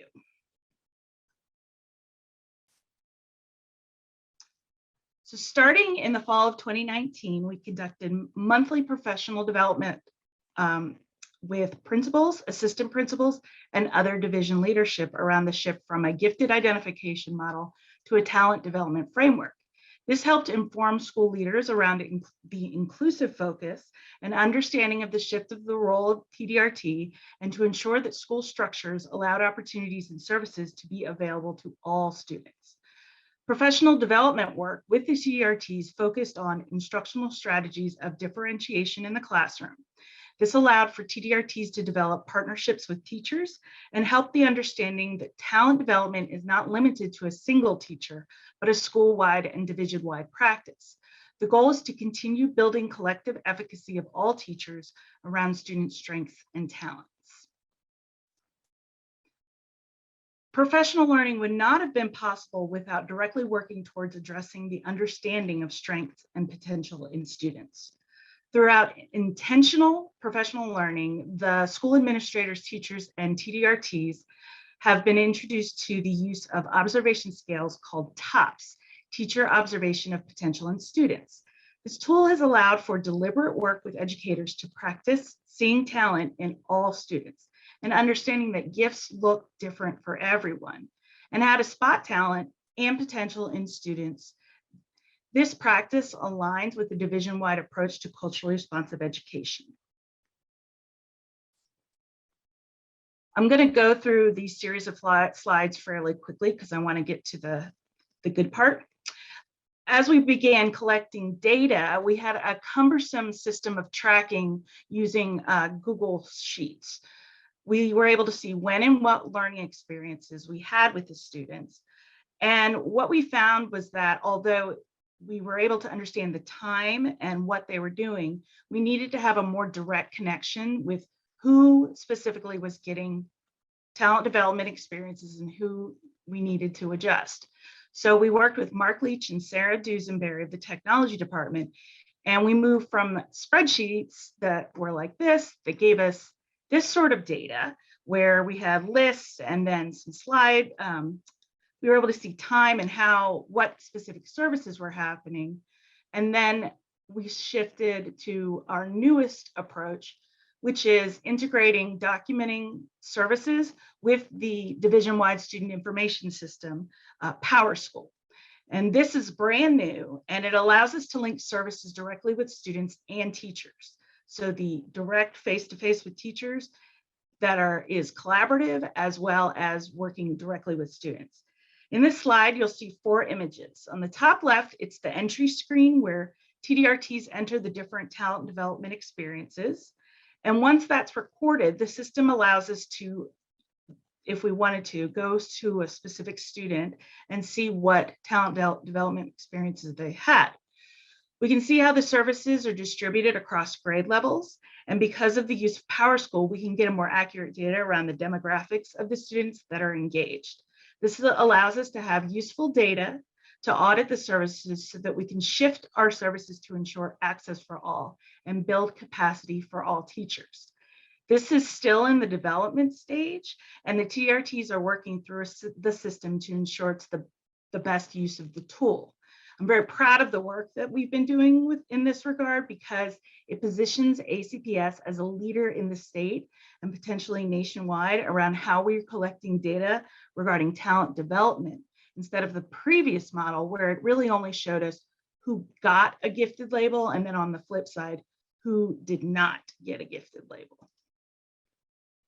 So the results of our data shows that as shifting from a program mindset to services, along with intentional work around how we use the gifted label to ensure students' needs are being met in the classroom, collaboration with the culturally responsive education practice to shift mindsets and practices has shown an overall increase in our historically underrepresented groups of students having a gifted label. Additionally, as the new state mandate is presented for the school board, the state school board rather, we are going to be well ahead of the curve, illustrating how talent development is a practice that is more inclusive and more intentional for all student educational trajectories. So what's happening next? Our goals moving forward are to further develop services and practices that are sustainable, transferable, and equitable, to continue fine-tuning our data collection and continue site-based talent development evaluation and expanded partnerships with community content experts and the equity teams. And what I mean by sustainable, transferable, and equity services, that includes strategic planning around strengths-based instruction, student autonomous learning, and further development of student potential and interest, specifically creating an intentional through line from elementary to the high school learning communities and onward to post-secondary success. The TDRTs will have continued development of products that encourage the use of TOPS, participation in the PLC Plus process, and responsive talent development opportunities and asset-based learning lessons for our kindergarten to second grade students that we call K2 ABLE. This will also include continual professional development and learning with the TDRTs. They are a wealth of knowledge, and we want to ensure that they are utilized to the best of their ability at their schools as resources for teachers, as well as working with students. And the ongoing practice that we have of equity audits allows us collection of meaningful and useful data to ensure that students' educational needs are being met in the classroom and will guide them throughout their K-12 experiences. So at this point, we will be able to take some questions.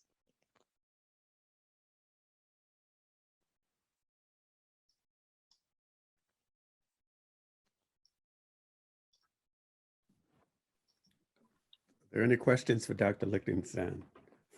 Thank you for your presentation. And I did check the local plan link, and it was very, very well put together. I learned a lot in going through that today. What is our plan? I mean, as you know, we have an all virtual school, and I don't know how it's going to be modified next year or what it's going to look like, but does it have a TDRT, a talent development person, or how are we addressing that? So the virtual school does not have a TDRT.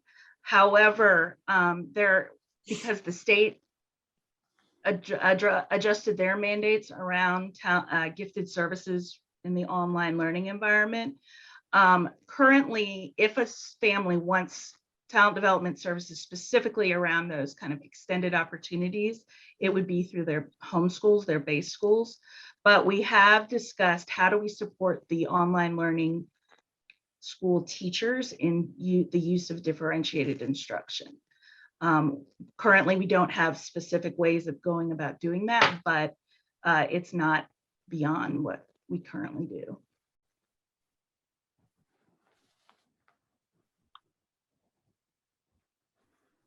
Yeah, I was just looking at the results to date page a little bit more closely, and I love seeing the arrows up in the right place, and I think that it's great that we're going in the right direction. Do you have targets that you're aiming at for where you hope to be in 3 years? And so that if we're trying to get up to parity with the numbers of our kids in each group within our schools, with their percentage of population, is that what you're aiming for? How do we know when we're there? So the Office of Civil Rights actually frowns upon creating quotas. So by putting numbers on who we want to include and exclude, it kind of is counter to our model. So our goal is to ensure that the teachers are collaborating with the TDRTs to build their efficacy regarding differentiated instruction and understanding what talent looks like, as well as documenting who the teachers are working with and the TDRTs, so that if they are missing certain groups because there are structures in place that are preventing that, we can then make moves. But we haven't defined a particular threshold in regards to what is a talent development experience, because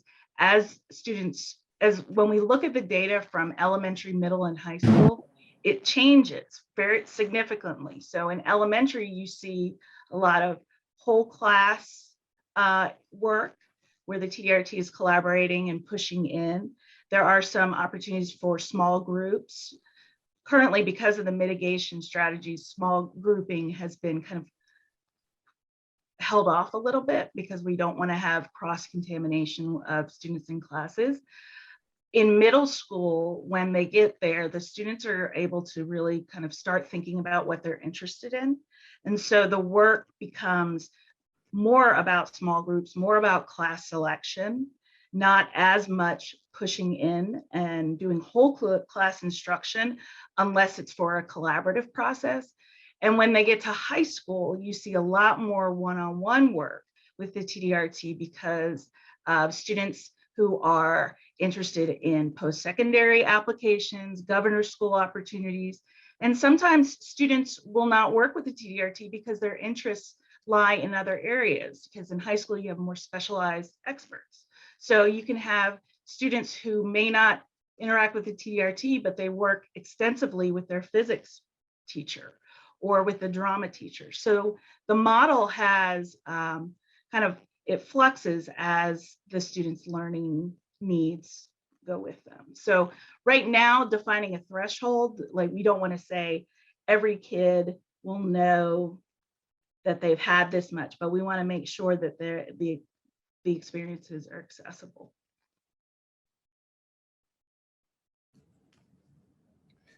Okay, but Dr. Lichtenstein, with the new system, it does. And I would show- add to that, I think the dashboard that Dr. Lichtenstein has worked on with our data gurus has really enhanced our abilities to know which students we worked with and which students we haven't yet.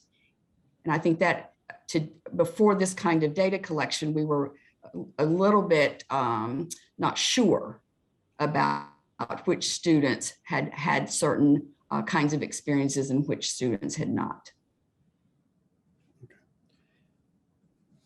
All right, so the new system does show all of the students and all of the services that they have received, right?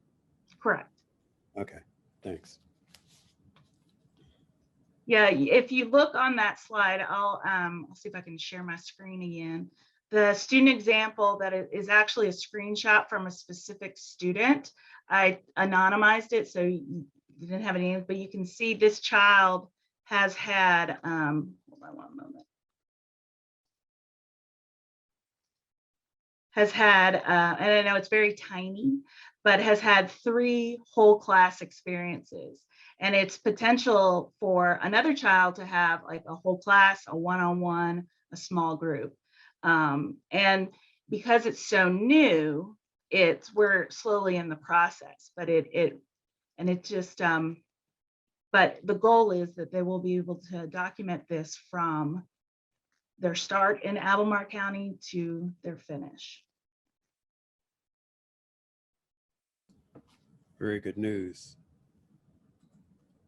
Are there other questions or comments on our talent development update?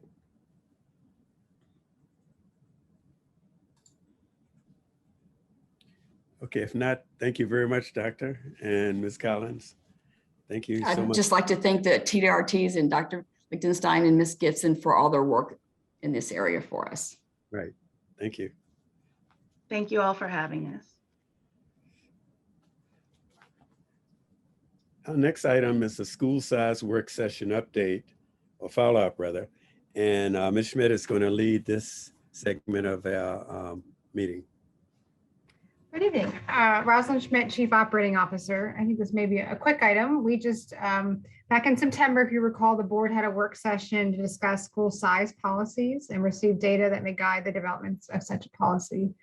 In October, we had a follow-up conversation, and at that meeting, a motion was passed to table the discussion and revisit the topic in January. And it's hard to believe that it's January already. So that's why we brought the item back today. We have no additional information to present.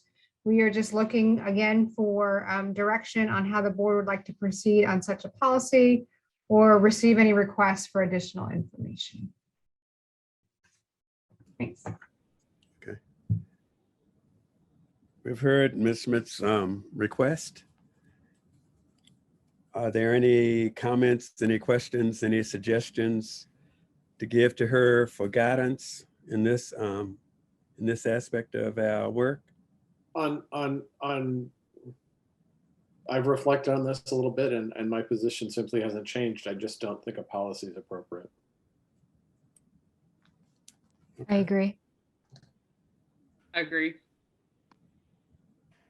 And to that end, because I agree with this too, and I think there are pieces that are missing in that would be able to get us, towards a policy. I'd be more in favor of guidelines as opposed to a policy, because I've got concerns about voting in favor of a policy we're going to be in violation of on day one.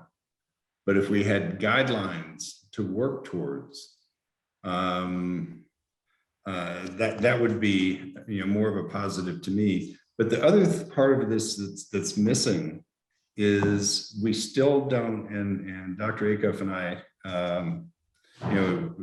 worked with the CIP group, and I'm going to be very interested to see what the county executives budget request is going to be, because we weren't able to really get a strategy in place that would create revenues or direct monies to CIP for building of schools.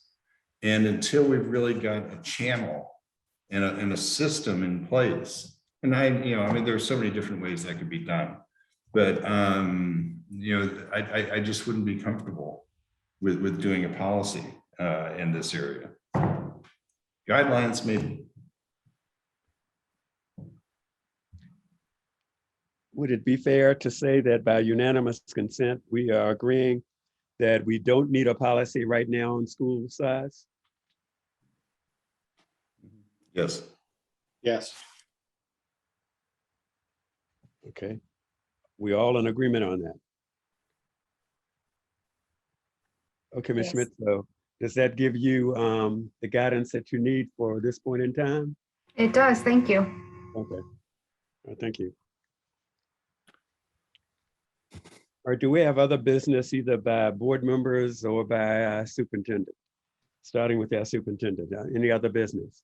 Thank you, Mr. Page. I did have a board member reach out to me who would like the specifics on our substitute pay increase, and Dr. Kaiser is somewhere out there in the Zoom meeting.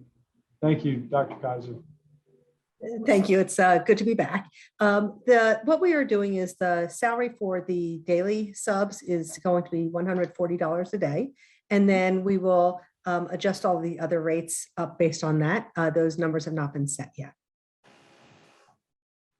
One thing that Dr. Kaiser, this was a part of a slate of improvements that we did around substitutes. And the other part that the increased funding into our base operational budget for this year that the board approved tonight as part of the consent agenda that Ms. Schmidt pulled, that's helping to fund these changes, in addition to hiring a permanent substitute at each school as a beginning.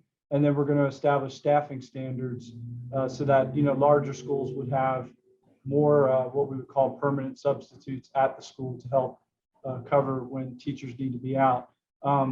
It's certainly needed during this time. However, I really feel that prior to the pandemic, we did have shortages of coverage for our teachers so that they can take off when they need to take off so that they can be well.